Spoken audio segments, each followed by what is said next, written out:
Hi everyone, my hands look completely different, I know. They're very tanned. I've just come back from holiday a few days ago from Spain, and it was really hot there.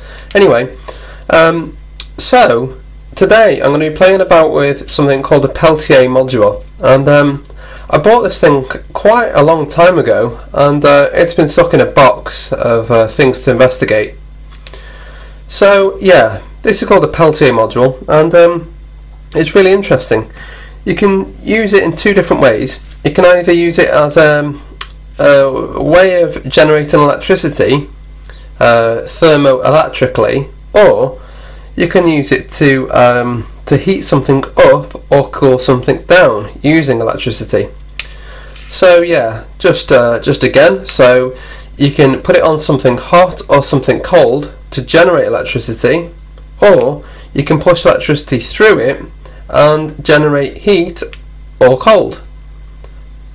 So let's have a play about with this now, and let's see what we can do.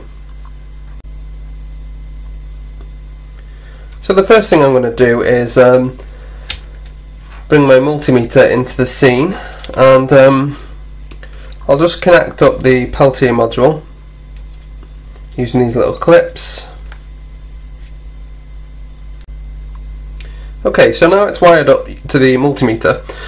So with this little module, there's a cold side and there's a hot side.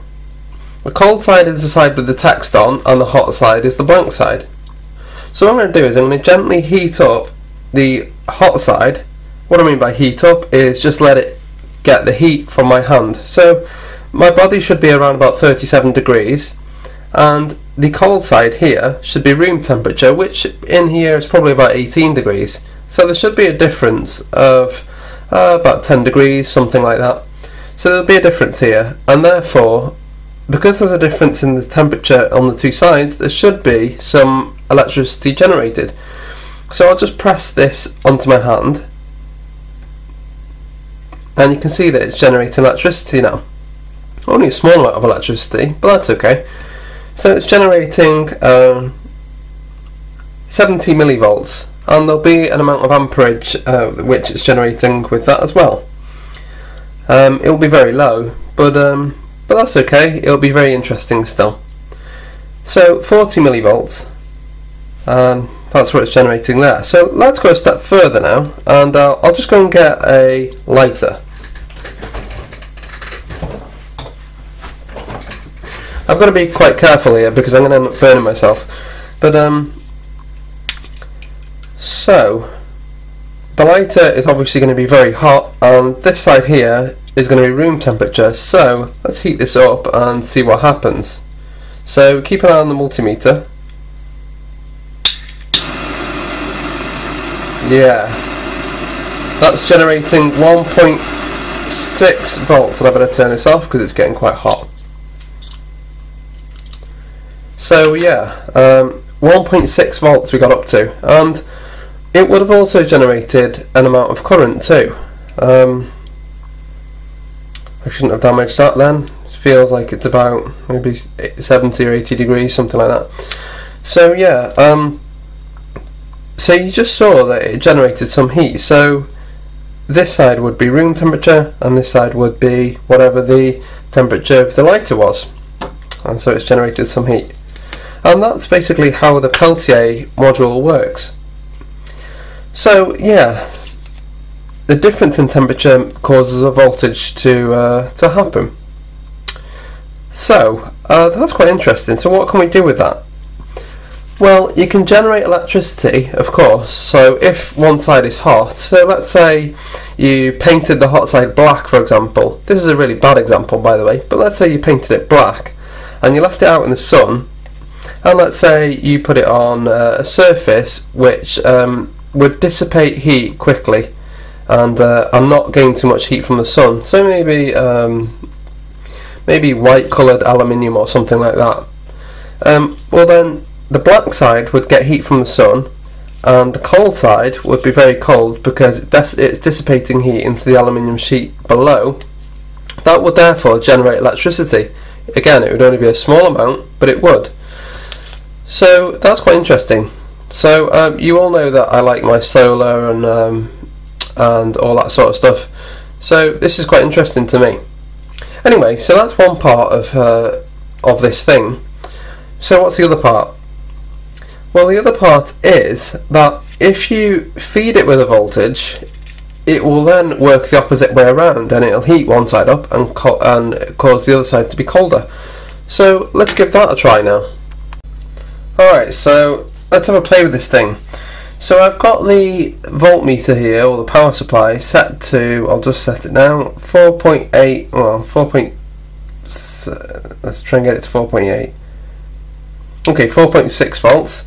I've got my digital thermometer, and I've also found this heatsink.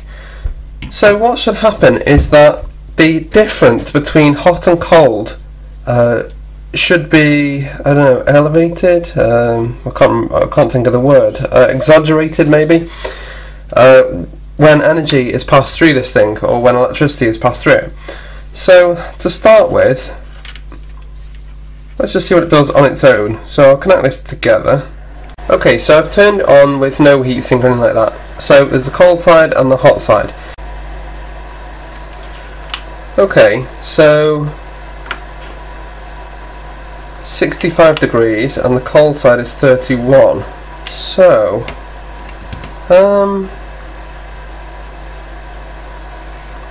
so if I was to dissipate some of this hot air here, I would have thought the cold side would go even colder. So let's try this out. So that's the hot side. Let's dissipate all the heat from the hot side through this thing here, and obviously because that's got such a huge surface area, it should dissipate the heat into the surrounding air here, and it should. I would have thought it would make the cold side even colder. So let's see.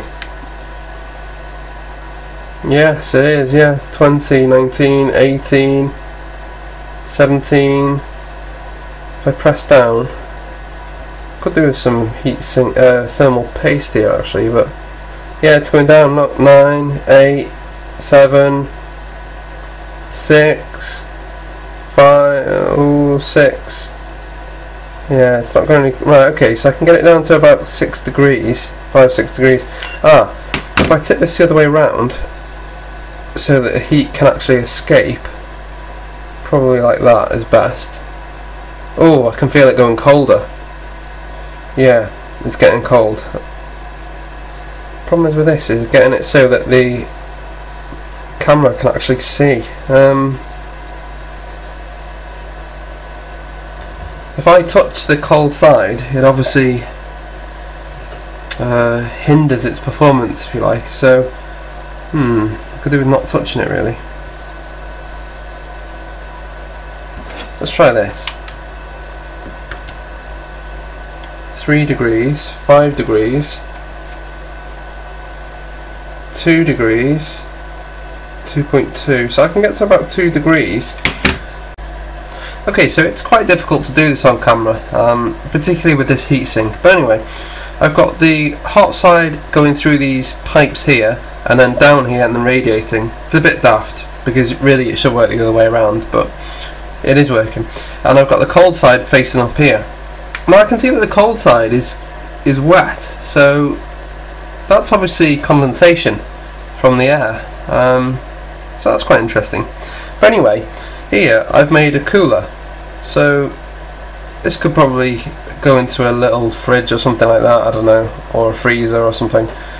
And if I had a larger heatsink here, I could probably get this temperature even colder.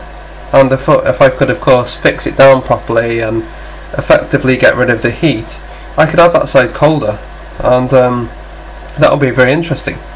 So anyway, you could use this thing to be a cooler. You could actually reverse it and make it into a heater. You could do that too.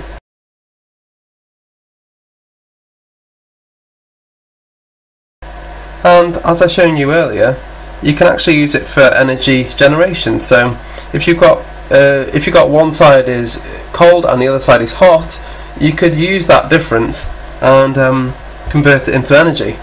So yeah, this is a Peltier device. How interesting. Thanks for watching. Bye.